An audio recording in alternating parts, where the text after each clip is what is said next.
Hello everyone. तो आज हम डिस्कस करने वाले हैं chemical properties of hello alkene and hello Aries. ठीक है, तो इसमें आज हम मेनली इसके थ्री पार्ट्स के बारे में बात करने वाले हैं। तो first one is nucleophilic substitution reaction, second one is electrophilic substitution reaction and the third last but not least reaction with metals. So सबसे पहले हम बात करने वाले हैं न्यूक्लियोफिलिक सब्स्टिट्यूशन रिएक्शन की। तो आज की क्लास में हम मेनली न्यूक्लियोफिलिक सब्स्टिट्यूशन रिएक्शन को लेने वाले हैं। तो क्या होता है ये भी हम दो चीज़ों में समझते हैं, दो पार्ट्स के बारे में बात करते हैं, that is SN1 and SN2। ये सारी बातें हम वैसे GOC में कर चुके हैं, बट फिर भी आज हम ये सारी चीज़ें फिर से बात करने वाले हैं इन सारी चीज़ों के बारे में। तो न्यूक्लियोफिलिक सब्स्टिट्यूशन रिएक्शन, इससे स्टार्ट करते हैं। Nucleophilic substitution reaction. देखो, इस रिएक्शन को हम इसके नेम से भी समझ सकते हैं। The first name nucleophilic. Nucleophilic का मतलब क्या होता है? न्यूक्लियोफाइल से होता है यहाँ पे। सब्स्टिट्यूशन का मीन्स क्या होता है? सब्स्टिट्यूशन रिएक्शन का मतलब होता है, ठीक है, एंड रिएक्शन। एक और बात कर लेते हैं, ठीक है, थोड़ा सा मैं इसको और अच्छे से एक्सप्लेन कर देती हूँ। न्यूक्लियोफाइल क्या होती है? इलेक्ट्रॉन लविंग स्पीशीज़ होती है, ठीक है, species which is having lone pair and carrying negative charge and having more electron density. Okay, जिसकी इलेक्ट्रॉन डेंसिटी ज़्यादा होगी, ठीक है, वो न्यूक्लियोफाइल होगा। जिसके पास लोन पेयर्स होगा, नेगेटिव चार्ज होगा, तो वो स्पीशीज़ हमारी न्यूक्लियोफाइल होगी। और वो एक सब्स्टिट्यूशन रिएक्शन देती है। सब्स्टिट्यूशन रिएक्शन मतलब कि जब एक स्पीशीज़ या एक ग्रुप दूसरे ग्रुप को रिप्लेस कर देता है, ठीक है, दूसरे ग्रुप को रिप्लेस कर देता है, मतलब एक ग्रुप अटैक करता है और दूसरे को वहाँ से लीव करना पड़ता है, तो उसको बोलते हैं हम सब्स्टिट्यूशन, ठीक है। तो जब न्यूक्लियोफाइल को आकर अटैक करना है और सब्स्टिट्यूट करना है दूसरे ग्रुप को, एक लिविंग ग्रुप होता है, लिविंग ग्रुप को लीव करना होता है, तो उस रिएक्शन को हम बोलते हैं न्यूक्लियोफिलिक सब्स्टिट्यूशन रिएक्शन। ये टू टाइप्स में डिवाइड हुई, SN1, SN2। वैसे तो हम इसमें काफ़ी चीज़ें पढ़ते हैं, जैसे SNI, SNAR, इनके बारे में बात करते हैं, ठीक है। SN1, SN2 से सब लोग बहुत ज़्यादा फैमिलियर है, SNI और SNR भी होता है। SN1 का मतलब होता है यूनिमोलिकुलर सब्स्टिट्यूशन रिएक्शन, SN2 का मतलब होता है by molecular substitution reaction, SNI का मतलब होता है intramolecular substitution reaction, and AR is for aromatic, so substitution reaction in aromatic, so aromatic substitution reaction, ठीक है। तो सबसे पहले हम बात करते हैं SN1 की। इसका मतलब होता है unimolecular substitution reaction.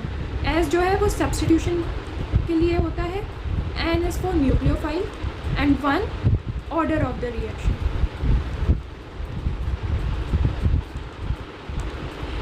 SN1 reaction एक 2 स्टेप प्रोसेस होती है। SN1 रिएक्शन एक 2 स्टेप प्रोसेस होती है, ओके। एंड SN1 रिएक्शन अगर 2 स्टेप प्रोसेस है तो इसकी स्टेप 1 क्या है और स्टेप 2 क्या है, स्टेप 1 का क्या इफेक्ट होता है, स्टेप 2 का क्या इफेक्ट होता है, ये सारी बातें हम करने वाले हैं। तो हम बात इसके लिए सबसे पहले हम देखते हैं SN1 रिएक्शन क्या है। तो चलिए, जैसे कि फॉर एग्जांपल मैं एक लेती हूँ, मैंने एक एग्जांपल लिया अल्काइल हैलाइड का, अल्काइल हैलाइड, ठीक है। इसके साथ मैंने सॉल्वेंट ले लिया वाटर, ओके। तो यहाँ पे क्या बना?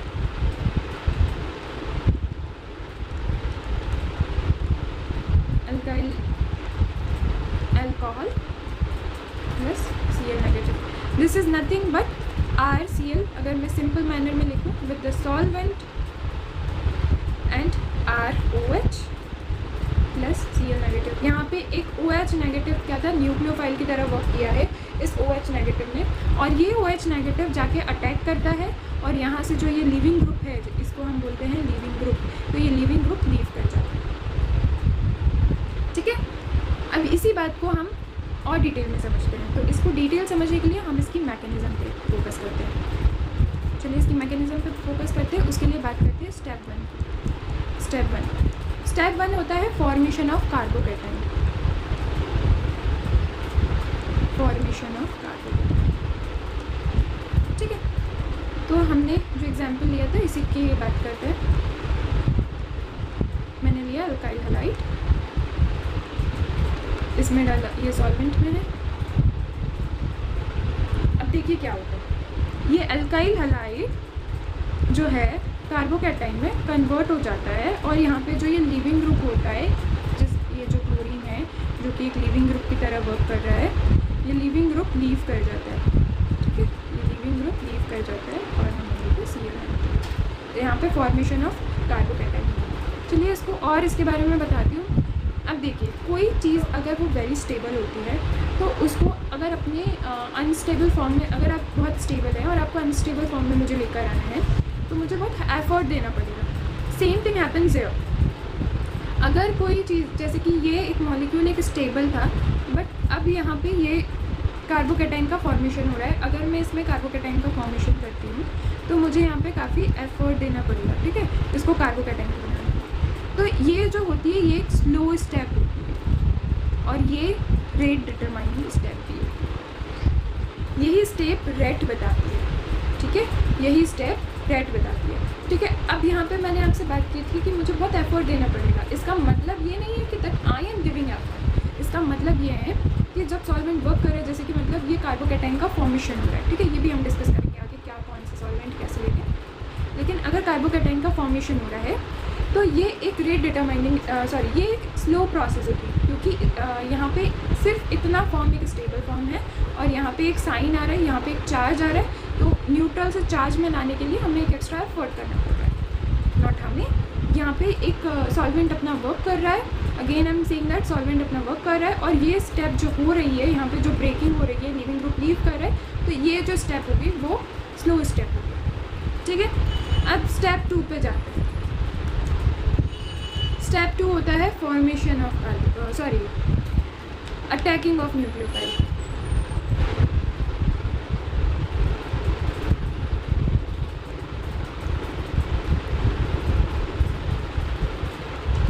अटैकिंग ऑफ न्यूक्लियोफाइल स्टेप 2 की बात करते हैं। इसमें क्या होता है, जैसे हमारा कार्बोकैटाइन अब यहाँ पे बन चुका है,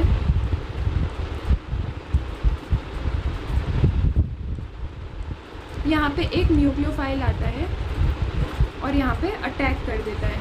ठीक है, अब ये न्यूक्लियोफाइल हमारा यहाँ पे क्या है, यहाँ पे हमारा न्यूक्लियोफाइल वाटर है। ठीक है, वाटर में OH हमारा न्यूक्लियोफाइल है, बोल सकते हैं OH इज न्यूक्लियोफाइल है हमारा। ठीक है, तो यहाँ पे ये हमारा प्रोडक्ट का फॉर्मेशन होता है। ठीक है, अब चलिए अगेन बात करते हैं हम कि ये हमारी RDS हो गई। तो चलो, अगर हमें रेट डिटरमाइन करनी हो तो हम कैसे बताएंगे। अब रेट ऑफ रिएक्शन किस पे डिपेंड करती है, आप सोच के देखो। ठीक है, अगर हमारी स्टेप, ये वाली स्टेप जो कि हम काइनेटिक्स में पढ़ते हैं, तो slowest step is always a rate determining step. Okay, जो रेट डिटरमाइनिंग स्टेप होती है वो हमेशा स्लो होती है। ठीक है, वो हमेशा स्लो होती है। ये सारी बातें हम काइनेटिक्स में करते हैं, केमिकल काइनेटिक्स में। अभी हम ये बात कर रहे हैं कि आप यहाँ पे देखिए, ये एक रेट डिटरमाइनिंग स्टेप है। तो कहाँ यहाँ पे कहीं भी न्यूक्लियोफाइल का यूज़ हुआ है स्टेप 1 में? नहीं हुआ है। तो इसका मतलब होता है that it is independent of nucleophile. ठीक है, अब और किसका यूज़ हो रहा है? So rate is directly dependent on formation of carbocation. ठीक है, कार्बोकैटाइन का फॉर्मेशन हो रहा है। Rate is directly dependent on the stability of carbocation. Stability of carbocation का मतलब होता है कि जितना ज़्यादा स्टेबल कार्बोकैटाइन होगा उतनी ही ज़्यादा हमारी रेट होगी। ठीक है, तो इन चीज़ों पे हमारा कार्बोकैटाइन डिपेंड करता है। एक हम बोल सकते हैं कि यहाँ पे ये जो कार्बोकैटाइन का फॉर्मेशन है, यहाँ पे एक लिविंग ग्रुप लीव कर रहा है, तो जितना अच्छा लिविंग ग्रुप होगा उतनी अच्छी हमारी रेट होगी। ठीक है, so it is independent of the nuclear. अब चलिए इसकी और बात कर लेते हैं। तो अगर हम एक और बात करें इसकी, अब हमने रेट की बात कर ली, दूसरी बात आती है सॉल्वेंट कैसे लेंगे। तो अब हम इसको बोल सकते हैं it is dependent on the nature of solvent. लेकिन सॉल्वेंट क्या लेना होता है, किस टाइप का सॉल्वेंट यहाँ पे वर्क करता है और क्यों। अच्छा, यहाँ पे ये ब्रेकिंग हुई कैसे।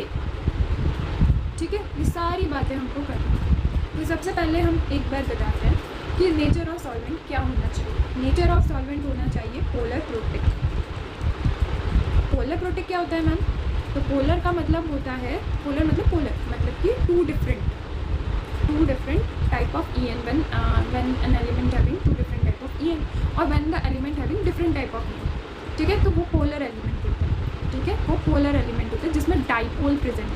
मैं सीधा बोल देती हूँ कि डाइपोल प्रेजेंट हो वो पोलर प्रेजेंट हो वो पोलर है, ठीक है। प्रोटिक क्या है? जो हमें H+ दे सके, ठीक है। अब यहाँ पे हम देखते हैं कि इस पे क्या रोल है हमारे सॉल्वेंट का, ठीक है। तो हम देखते हैं कि हमारा इस पे सॉल्वेंट का रोल क्या है। तो अब आप देखो क्या होता है, जैसे ही हम इसे कोई भी सॉल्वेंट को लेते हैं तो H2 is a polar protic solvent, right. Even ethanol CH3 CH2OH this is also polar protic solvent जो हम ले सकते हैं। तो फॉर एग्जांपल हम H2O ले लेते हैं। अगर हम इस केस की बात करेंगे तो देखिए, अब इसकी बात कर रहे हैं हम CH3 अब जैसे ही हम इसको वाटर में डालेंगे तो होगा क्या कि SN1 रिएक्शन देगा। SN1 रिएक्शन कैसे दे रहे हैं? तो क्या होगा कि वाटर आएगा, ठीक है, वाटर जाएगा, इसको घेरेगा, ठीक है, H+ निकलेगा। H+ की वजह से यहाँ पे एक्चुअली इंट्रैक्शन होता है, इनके बीच में एक इंट्रैक्शन होता है। वो इंट्रैक्शन वीक होने लगता है, ये इंटरमॉलिक्यूलर इंट्रैक्शन यहाँ पे वीक होने लगता है, ठीक है। अब जब ये वीक होने लगता है तो ये Cl- जो है वो निकलने लगती है, ठीक है। Cl- क्या होता है? निकलने लगता है, ठीक है। Cl- यहाँ पे निकलने लगता है। अब ये Cl- जब यहाँ से निकल जाएगा तो क्या होगा कि ये वाटर के मॉलिक्यूल्स, ठीक है, ये वाटर के मॉलिक्यूल्स अभी सॉल्वेंट आके इसको अट्रैक्ट करेंगे, ठीक है, यहाँ पे ये अट्रैक्ट करेंगे।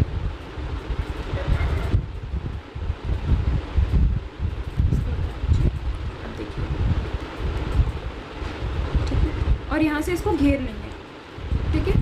अब ये जाके वापस से अटैक नहीं कर सकता। आपके माइंड में ये क्वेश्चन ज़रूर आया होगा कि Cl खुद एक न्यूक्लियोफाइल की तरह वर्क करता है, तो Cl वापस जाके अटैक क्यों नहीं किया? यहाँ पे डाइपोल उसको वीक कर देता है, तो यहाँ पे ये इंट्रैक्शन वीक हो जाता है, तो ये सेपरेट हो जाते हैं, पर वो अटैक क्यों नहीं किया?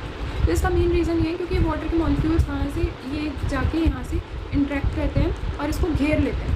अब इसको घेर लेते हैं तो वाटर के ही बाकी मॉलिक्यूल, बचे हुए मॉलिक्यूल अपना OH जो है एज ए न्यूक्लियोफाइल सेंड करते हैं और ये जाके यहाँ पे लगते हैं, ठीक है। अब बात कर लेते हैं कि हमारा पोलर प्रोटिक की क्यों है, क्योंकि अगर ये कोई और होता, प्रोटिक होता, तो यहाँ पे जाके ये वाटर नहीं आता, ठीक है, यहाँ पे OH जाके वो नहीं करता, इट्स लाइक ये ब्रेकिंग नहीं हो पाती इस तरीके से। तो यहाँ पे होता है इस रिएक्शन के लिए पोलर प्रोटिक ही होता है, ठीक है। My second thing is and second thing हम इसमें डिस्कस करने वाले हैं वो इसकी स्टीरियो केमिस्ट्री, ठीक है। अगर हम इसकी स्टीरियो के बारे में बात करें तो देखिए यहाँ पे ये RX होता है, ठीक है। ये RX जनरली क्या होता है? ये 3 डिग्री ही होता है। अब इसकी एक और स्टेबिलिटी के बारे में बात करते हैं। तो हम जानते हैं कि स्टेबिलिटी के बारे में अगर हम बात करें तो कार्बोकैटायन की स्टेबिलिटी के बारे में बात करेंगे। कार्बोकैटायन की स्टेबिलिटी के बारे में बात करें तो 3 डिग्री कार्बोकैटायन जो है वो सबसे ज़्यादा होता है, फिर 2 डिग्री, फिर 1 डिग्री, ओके। और अगर इसमें रेजोनेंस आ जाए तो it comes like 3 degree, then रेजो, देन 2 डिग्री, देन 1 डिग्री, ठीक है। अब हम बात कर रहे हैं यहाँ पे जनरली, और क्योंकि ये जो है हमारा SN1 वो 3 डिग्री ही देता है, जनरली 3 डिग्री 2 डिग्री तक ही देते हैं, ये 1 डिग्री नहीं देता है, 3 डिग्री और रेजोनेंस ही देता है, ठीक है। तो अब हम यहाँ पे ले रहे हैं RX, ठीक है, ये हमने मान लिया समथिंग कि ये एक 3 डिग्री है, 3 डिग्री मॉलिक्यूल है, ठीक है, ये जा रहा है, ठीक है। अब इसको हमने ले लिया, इसका कार्बोकैटायन फॉर्मेशन होगा, तो इसका कार्बोकैटायन यहाँ पे जो भी मॉलिक्यूल होगा ये sp2 होगा और प्लेनर होगा, sp2 होगा और प्लेनर होगा, ठीक है। ये मॉलिक्यूल हमेशा sp2 होगा और प्लेनर होगा, ठीक है। अब हम बात करते हैं अगर इफ मॉलिक्यूल इज कायरल है, मतलब कि ये समथिंग एक्स है, समथिंग वाई है, समथिंग जेड है और तीनों अलग अलग है, ठीक है, तीनों ही अलग अलग है। अगर ये कायरल होगा तो क्या होगा? अगर ये कायरल होगा तो देयर इज़ अ चांस, अगर ये ऐसा है तो यहाँ पे जो क्लोरीन का क्लाउड है वो यहाँ पे मंडराता रहेगा, यहाँ पे राउंड राउंड करेगा, तो इसकी वजह से यहाँ पे देयर इज़ अ चांस कि हमेशा एक ही साइड से अटैक हो। जिस साइड से लिविंग ग्रुप ने लीव किया है, कार्बोकैटायन का फॉर्मेशन हुआ है, उसी साइड से अटैक हो। अगर उसी साइड से अटैक होता है तो हम उसे बोलते हैं रिटेंशन, ठीक है। अगर लेकिन मॉलिक्यूलर कायरल हो, अगर मॉलिक्यूल कायरल हो, तो जैसे ये हमारा मॉलिक्यूल है, ठीक है, ये एक sp2 मॉलिक्यूल है, तो यहाँ पे देयर इज़ अ चांस कि अपोजिट और जिस साइड से आया है और जिस साइड से है, तो दोनों साइड से अटैक हो सकता है, ठीक है, दोनों साइड से अटैक हो सकता है। तो अगर सेम साइड से अटैक होता है, जैसे ये है, तो अगर सेम साइड से अटैक होता है तो उसको हम बोलते हैं रिटेंशन। लेकिन अगर अपोजिट साइड से होता है तो उसको बोलते हैं इन्वर्जन, ठीक है। सेम साइड से होता है उसको बोलते हैं रिटेंशन, और अपोजिट से होता है तो उसको बोलते हैं इन्वर्जन, और इसे हम बोलते हैं enantiomers, and they are enantiomers, ठीक है, they are enantiomers of each other. अब यहाँ पे चीज़ ये है कि ये 50-50 यहाँ पे नहीं होता है, 50-50 यहाँ पर नहीं होता है। रिटेंशन थोड़ा ज़्यादा होता है, इन्वर्जन थोड़ा कम होता है, ठीक है, रिटेंशन थोड़ा ज़्यादा होता है। द रीज़न इज़ कि अगर मॉलिक्यूल कायरल होगा तभी रिटेंशन और इन्वर्जन हो सकते हैं, अगर मॉलिक्यूल कायरल नहीं होगा तो सिर्फ रिटेंशन होगा। इसलिए इसका जो परसेंटेज है वो समथिंग थोड़ा ज़्यादा आता है, ओके। तो ये समथिंग 50 से थोड़ा कम होता है और ये 50 से थोड़ा सा ज़्यादा होता है, 50%, ठीक है। हमेशा 100% नहीं होता है रिटेंशन एंड इन्वर्जन। तो हमने क्या क्या पढ़ा अभी तक SN1 के बारे में, सारी बातें फिर से रिपीट करते हैं। क्या क्या पढ़ा हमने SN1 के बारे में? तो ये हमारी फर्स्ट ऑर्डर काइनेटिक्स होती है, 2 स्टेप प्रोसेस होती है। इसकी हमने देखी थी मैकेनिज्म। फर्स्ट मैकेनिज्म में स्टेप 1 है, मैकेनिज्म स्टेप 1 है फॉर्मेशन ऑफ कार्बोकैटायन। देन हमने बात की थी सेकंड की, सेकंड है अटैक ऑफ न्यूक्लियोफाइल। फिर हमने बात की कि रेट, तो उससे पहले हमने बात करी थी RDS की। तो हमने बोला फर्स्ट स्टेप जो है वो RDS होती है और वो स्लोएस्ट स्टेप होती है। तो अब हम बात करें रेट की, तो रेट हमारी इंडिपेंडेंट ऑफ न्यूक्लियोफाइल होगी, फॉर्मेशन ऑफ कार्बोकैटायन पे डिपेंडेंट होगी, स्टेबिलिटी ऑफ कार्बोकैटायन पे भी डिपेंडेंट होगी, और नेचर ऑफ सॉल्वेंट पे भी डिपेंडेंट होगी। नेचर ऑफ सॉल्वेंट पे बात की थी कि कौन सा होना चाहिए, तो it should be polar protic, it should be polar protic, ठीक है। पोलर प्रोटिक में भी अब उसके बाद हमने बात की थी नेचर ऑफ सॉल्वेंट के बाद स्टीरियोकेमिस्ट्री की। तो ये किस तरीके से उससे पहले हमने बात की थी कि 3 डिग्री, अब हम स्टेबिलिटी की बात करें तो स्टेबिलिटी ऑफ कार्बोकैटायन की बात करेंगे। तो वापस से पहुंच जाओ GOC में। GOC में हमने पढ़ा था कार्बोकैटायन में सबसे पहले होते हैं 3 डिग्री, फिर 2 डिग्री, फिर 1 डिग्री, ठीक है। और उसमें भी रेजोनेंस जो आते हैं वो 3 डिग्री के बाद आते हैं, 3 डिग्री 1 होते हैं वो स्टेबल 1, ठीक है।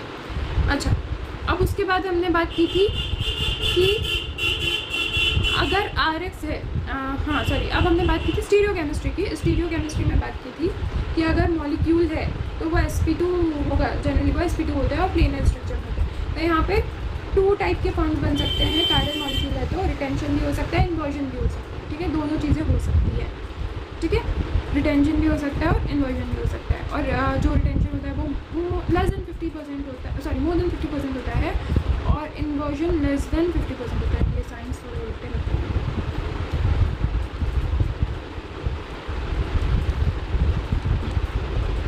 चलिए, हाँ, अब हमने बात किया था SN1 में solvent itself work as a nucleophile, okay. चलिए, अब हम बात करते हैं ये इसी को एक बार और अच्छे से पढ़ते हैं। तो हमने बात की थी न्यूक्लियोफाइल की।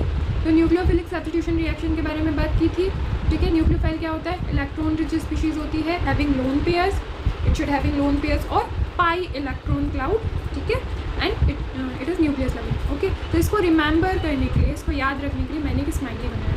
तो स्माइली के ये 2 आईज रिप्रेजेंट करते हैं लोन पेयर्स को, और स्माइल इसकी प्रेजेंट करती है, स्माइल रिप्रेजेंट करती है नेगेटिव चार्ज को, ठीक है। और ये जो है स्माइली, ये हमारा एक इलेक्ट्रॉन क्लाउड को रिप्रेजेंट करता है, इलेक्ट्रॉन पेयर। ठीक है, इसके कुछ एग्जाम्पल्स देख लीजिए। ये नेगेटिव में है, इसमें लोन पेयर्स है और इसमें इलेक्ट्रॉन्स का। ठीक है, अब आगे बढ़ते हैं। Nucleophilicity is directly proportional to the reactivity, और we can say nucleophilicity is directly proportional to the electron density. ये सारी बातें हम कर चुके हैं। That nucleophilicity is directly proportional to the electron density. Electron density ज़्यादा होगा तो इसका मतलब स्टेबिलिटी कम होगी। ठीक है, स्टेबिलिटी कम होगी तभी तो रिएक्टिविटी ज़्यादा होगी।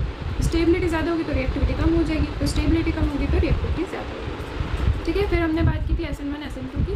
SN1 जो था फर्स्ट ऑर्डर काइनेटिक्स को बताता है, SN2 सेकंड ऑर्डर काइनेटिक्स को बताते हैं। SN1 2 स्टेप प्रोसेस है, SN2 1 स्टेप प्रोसेस है। SN1 को देख चुके हैं, that is formation of carbocation. SN2 is attack of nucleophile. अब हमने ये वाली बात की थी। अब यहाँ पे देखिए, यहाँ पे इसी को हम थोड़ा और अच्छे से देख लेते हैं, ये क्या कहना चाह रहे हैं। तो ये बोलना चाह रहे हैं कि रेट ऑफ रिएक्शन जो है वो डिपेंड करती है only on the concentration of the alkyl halide. ठीक है, यहाँ पे हमने अल्काइल हैलाइड ली थी, यहाँ पे ये कार्बोकैटायन बन गया। ठीक है, यहाँ पे ये कार्बोकैटायन बन गया। उसके बाद न्यूक्लियोफाइल ने अटैक किया, न्यूक्लियोफाइल का यहाँ पे अटैक है। ठीक है, यहाँ पे न्यूक्लियोफाइल का अटैक है और यहाँ पे दो बन रहे। अब न्यूक्लियोफाइल का यहाँ पे अटैक बैकवर्ड है और यहाँ पे अटैक क्या है, वो सेम साइड है। ठीक है, न्यूक्लियोफाइल का अटैक, सॉरी, यहाँ पे सेम साइड है और यहाँ पे बैकवर्ड अटैक है। तो ये क्या हो गया, हमारा रिटेंशन हो गया, और ये क्या हो गया, हमारा इन्वर्जन। ठीक है, एंड इट फॉर्म्स रैसिमिक मिक्सचर। ठीक है, अब इसका ऑर्डर ऑफ रिएक्टिविटी क्या है, ये डायरेक्टली प्रोपोर्शनल होता है कार्बोकैटायन की स्टेबिलिटी पे। हम बात कर चुके हैं 1 डिग्री 2 डिग्री 3 डिग्री सबसे ज़्यादा स्टेबल होता है। रेट की हम बात कर चुके हैं कि ये कार्बोकैटायन पे डिपेंडेंट होता है, स्टेबिलिटी पे। ठीक है, लिविंग ग्रुप पे होता है। और अगर हम काइनेटिक्स में रेट को लिखना चाहें तो हम काइनेटिक्स में रेट को इस तरीके से लिखते हैं, दैट रेट कांस्टेंट, हमारा जो ग्रुप था दैट आर लिविंग ग्रुप, और इसकी पावर थी, this is stoichiometric coefficient. Okay, rate हमारी न्यूक्लियोफाइल पे डिपेंडेंट नहीं है। ठीक है, अब नेचर ऑफ सॉल्वेंट पे भी डिपेंड करता है। Nature of solvent should be polar protic, जैसे कि इथेनॉल, मिथेनॉल एंड वाटर इसमें यूज हो सकता है। ठीक है, ये हमारे कुछ क्वेश्चंस हैं जो कि लास्ट आए थे। चलिए इनको एक बार डिस्कस कर लेते हैं। Which compound will go SN1 reaction at the fastest step. तो SN1 रिएक्शन फास्टेस्ट स्टेप, इसको कैसे देखेंगे, हमको पता था SN1 रिएक्शन डिपेंड किस पे होती है, इसकी रेट डिपेंड किस पे होती है, कार्बोकैटायन के फॉर्मेशन पे। तो इन सब के कार्बोकैटायन बनेंगे, इसका कार्बोकैटायन, इसका कार्बोकैटायन, इसका कार्बोकैटायन और इसका कार्बोकैटायन। अब हम ये देख रहे हैं, ये जो कार्बोकैटायन बना ये 1 डिग्री कार्बोकैटायन है, ये जो कार्बोकैटायन बना ये 2 डिग्री कार्बोकैटायन है, ये 3 डिग्री कार्बोकैटायन है, and this is having resonance carbocation. ठीक है, तो इसका रेट क्या होना चाहिए, सबसे पहले 3 डिग्री, देन रेजोनेंस, तो इसको हम कर सकते हैं then C, then D, then B, then A। तो हमारा करेक्ट आंसर क्या हो गया, C हो गया। ठीक है, सेकंड क्वेश्चन, इसको ट्राई करो। Arrange the following compounds in the decreasing order of the reactivity of the SN1 reaction. ठीक है, अब अगेन SN1 ऑर्डर रिएक्शन की रिएक्टिविटी बतानी है, सेम चीज़ें करनी है। अगेन हम यहाँ पे क्या बना देंगे, कार्बोकैटायन का फॉर्मेशन कर देंगे और उसको चेक करेंगे। तो वही C आएगा सबसे पहले, उसके बाद D आएगा, this is again 2 degree, then B आएगा और A आएगा। I think this is the same question, almost same kind of question जो कि JEE मेंस में भी आया और नीट में भी आया। इससे काफ़ी सिंपल क्वेश्चंस पूछे जाते हैं, लेकिन कभी अगर डिफ़िकल्ट बनाया जाए तो उसके लिए भी मैंने आपको पूरा सिलेबस अच्छे से बता दिया। तो SN1 हमारे यहीं फिनिश होता है। इसके बाद हमारी आती है SN2 रिएक्शन। ठीक है, SN2 रिएक्शन में क्या है, SN2 रिएक्शन में अगर हम बात करें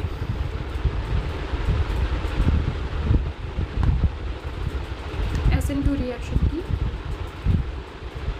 तो SN2 रिएक्शन में यही आता है कि ये 2 step process, sorry single step process होती है। SN1 जो है वो 2 स्टेप प्रोसेस होती है, SN2 जो है वो सिंगल स्टेप प्रोसेस होती है, single step process.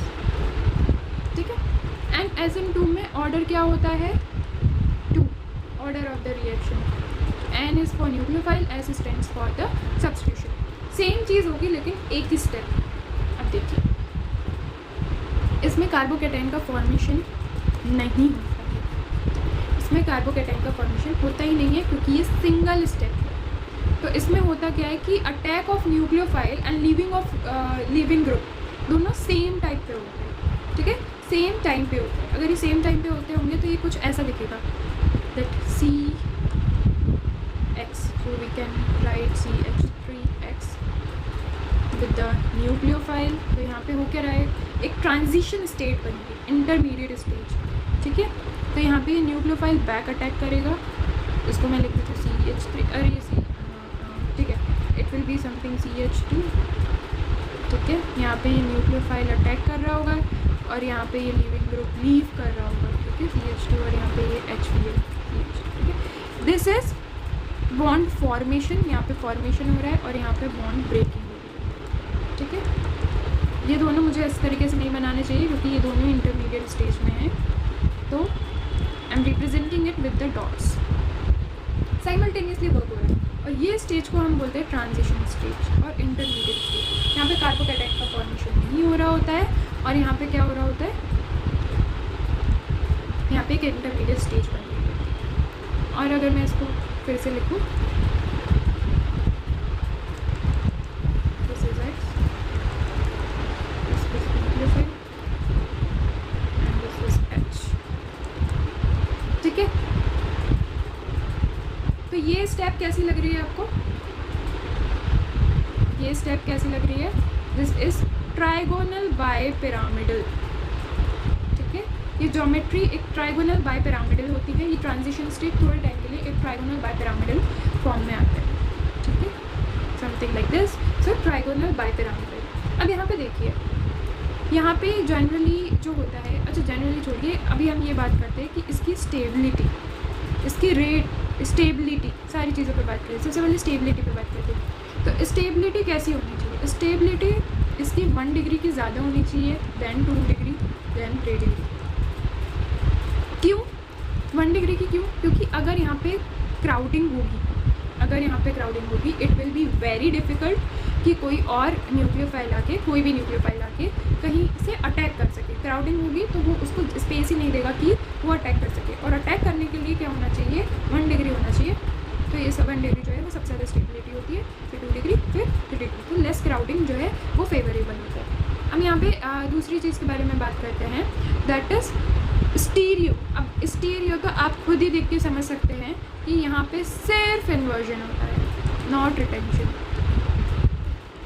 Inversion product ही बनता है, नॉट रिटेंशन। क्यों, क्योंकि ये हमेशा अपोजिट से ही अटैक करेगा, सेम टाइम पे दोनों चीज़ें हो रही है। तो जहाँ से लिविंग ग्रुप लीव करे वहाँ से तो अटैक नहीं कर सकता ना, वो तो अभी लीव कर ही रहा है, तो ये हमेशा बैक अटैक करेगा। तो यहाँ पे स्टीरियो हमेशा इन्वर्जन होगा। इस इन्वर्जन और रिटेंशन की बातें हम पहले ही कर चुके हैं कि वो क्या होता है, ठीक है। हमारी स्टेप इज यस। अब हमारी rate, so it is single step, it depends on the nucleophile, okay, no formation of carbocation, okay, it depends on the nucleophile, no formation of carbocation, and rate is inversely proportional of crowding, ठीक है। तो stability क्या होगी, ये आएगी, ठीक है। यहाँ पे हम बात करते हैं, अगर हम काइनेटिक्स की तरह इसको लिखेंगे तो रेट इज, अब यहाँ पे क्या हो रहा है, अल्काइल हैलाइड हो रहा है और न्यूक्लियोफाइल, ठीक है। दैट्स वाई इसका order sum of these 1 + 1 = 2, order इसका 2 आता है, ठीक है। हम रेट की बातें कर चुके हैं, इसके स्टीरियो की बात कर चुके हैं। This is all about the SN2। Yes, one important, very important thing is solvent. यहाँ पे सॉल्वेंट जो यूज़ होता है वो होता है पोलर एप्रोटिक, यहाँ पे सॉल्वेंट यूज़ होता है पोलर एप्रोटिक, ओके। पोलर का मतलब having dipole, aprotic which is not having H+, okay, don't forget, not having H+, okay. For example इसमें हो सकता है जैसे DMSO, dimethyl sulphur oxide, THF, and और हो सकता है एसीटोन ले लो, ठीक है। तो ये सब हो सकते हैं, ठीक है, ये सब SN2 को प्रमोट करते हैं। because they are having polarity dipole moment but not having H+2 release. Okay, चलिए अब इसको एक बार और देख लेते हैं. What is that? क्या होता है? न्यूक्लियोफाइल अटैक करता है. जब न्यूक्लियोफाइल अटैक करता है और लिविंग ग्रुप का लीव हो रहा होता है तो ये होता है बॉन्ड फॉर्मेशन और ये होता है बॉन्ड ब्रेकिंग, जो हमने अभी बात की थी. This is pentavalent transition state, जो कि it is looking like trigonal bi pyramidal.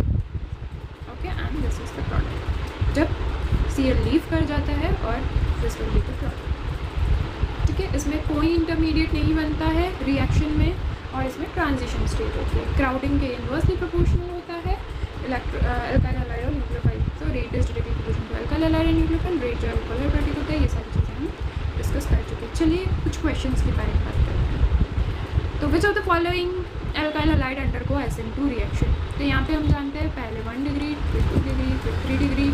Okay, so it should not having crowding. चलिए चेक करते हैं क्या है. ये 1 डिग्री है, ये 2 डिग्री है. HCl will leave, so it is 3 degree. It is again 3 degree, 3 degree, 3 degree, 2 degree, 1 degree. So obviously 1 degree. True statement for the SN2. True statement देखिए.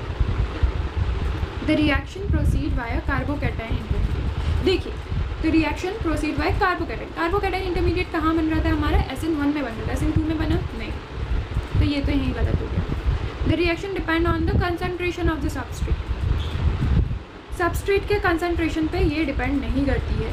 ठीक है, SN1 करती है कंसनट्रेशन पे, बट ये नहीं करती. The reaction involve the inversion of the configuration of the carbon centre. Yes, only inversion होता है यहाँ पे. The tertiary alkyl halide react faster than primary alkyl halide. Okay, 3 ये बोल रहे हैं 3 डिग्री पहले करता है 1 डिग्री से. तो ये करेक्ट होता अगर ये SN1 की बात कर रहा होता, लेकिन यहाँ पे इसने पूछा SN2, तो ये अपोजिट है. तो ये अगेन रॉन्ग. हमारा करेक्ट आंसर हो गया थर्ड. ठीक है, लास्ट क्वेश्चन जो कि नीट में पूछा गया है रिसेंट. ये सब 25 में आए हुए हैं. ये 25 में आए हुए हैं. ये फर्स्ट अटैम्प्ट है. 25 का फर्स्ट अटैम्प्ट के क्वेश्चन. ठीक है, ये भी 25 के फर्स्ट अटैम्प्ट के.